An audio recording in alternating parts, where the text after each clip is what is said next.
쥬라기 시리즈의 7번째 작품 쥬라기 월드 새로운 시작이 개봉하였습니다. 개봉 당일 오전 영화로 빠르게 보고 왔는데요. 이후 영화를 보실 분들을 위해 최소한의 스포와 알고 보면 더 재밌는 설정들을 간략히 소개해 보도록 하겠습니다.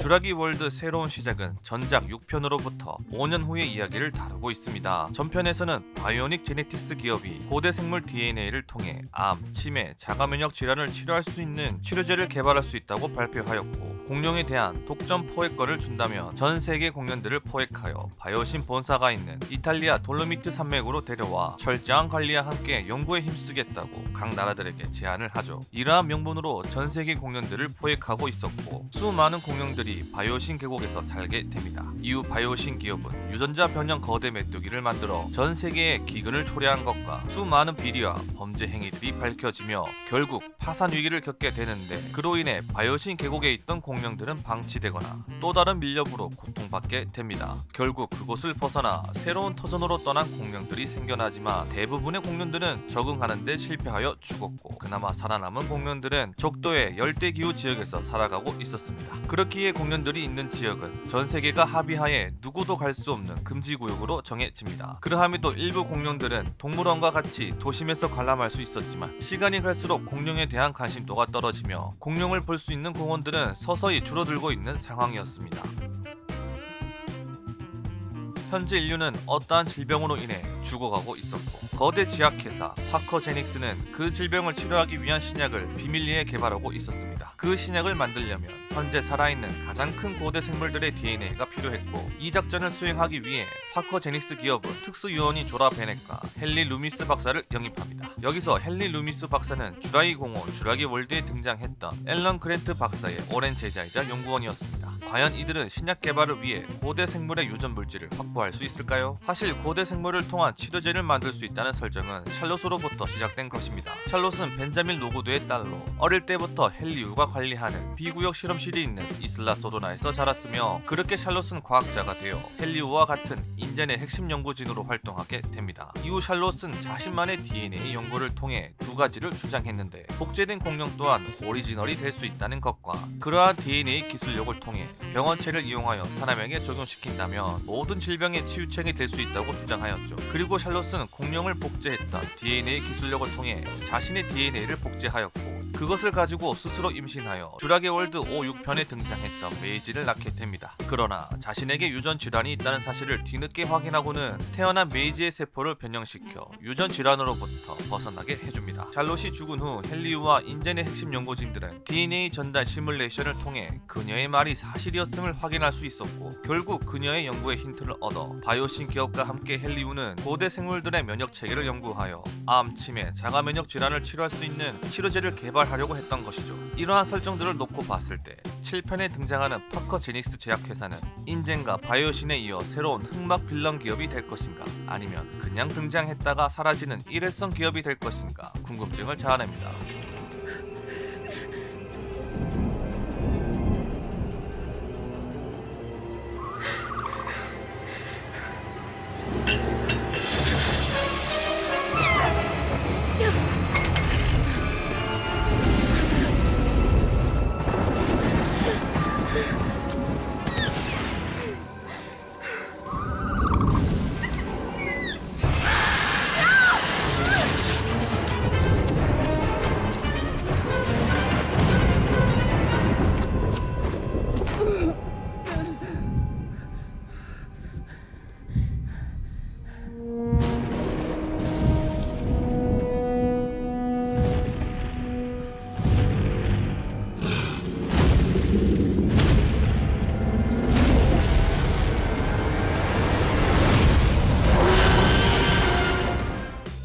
쥬라기 시리즈에 등장하는 강력한 키메라 공룡들은 대부분 헨리우 박사와 인젠의 핵심 연구진들이 만들어낸 것으로,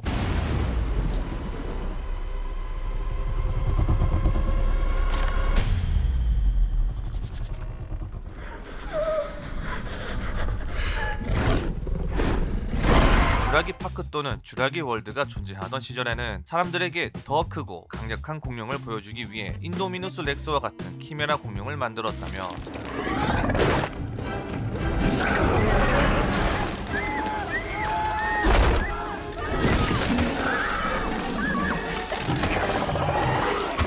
주라기 월드 5편에서는 생체병기 인도랩터를 만들어냅니다.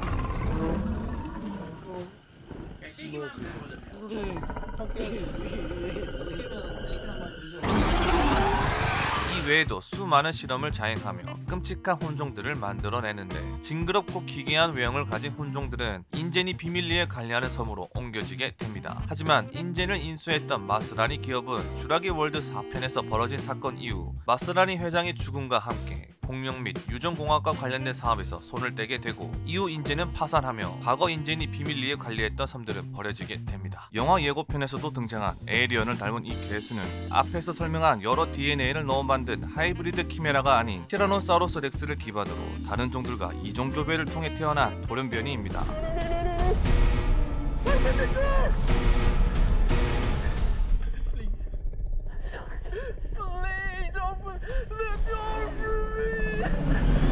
가렛 에드워즈 감독은 디렉스를 만들 때 티라노사우루스 렉스, 제노모프, 그리고 스타워즈 시리즈에 등장하는 괴수 랭커를 참고해서 제작했다고 밝혔습니다.